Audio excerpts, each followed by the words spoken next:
As an alternative to doing a straight search within the State Library of Victoria catalogue, what you can also do is see all of the different databases from the Access e-resources from home page.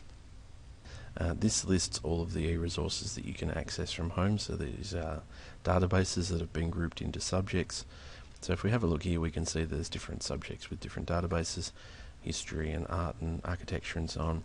We're going to have a look at the newspaper e-resources. There's some excellent databases there that are worth accessing. The first one that we want to look at is press display. So you'll see that listed on the newspaper e-resources page. And this is where, if you're not signed in, you'll need to enter your barcode after you try to get into press display.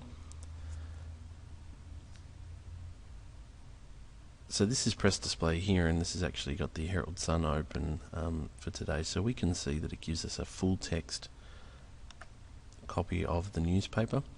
It's zoomable. We're able to save it, print off particular articles, save some articles as text as well. So this is a pretty great resource, and it goes back in some cases up to 3 months, and there are, I think, 2,200 newspapers in total.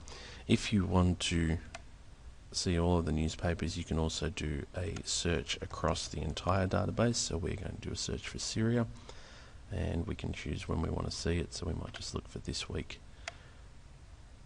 and that returns all of the results for, and this is for worldwide newspapers. It stretches to about 100 countries with those 2,200 newspapers, and you can access all of those articles from within press display.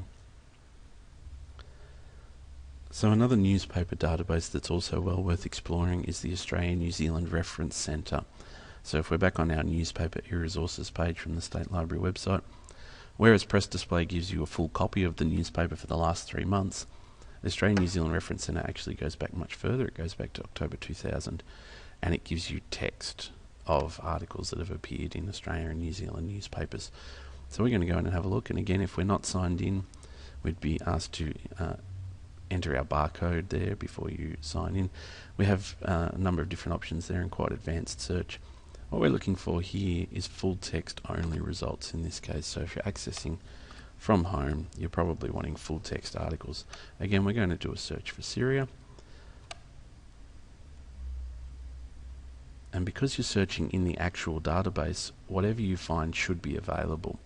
So if we want to have a look at this first article here, we can click on the headline. And because we've searched for full text, that's going to give us the full article.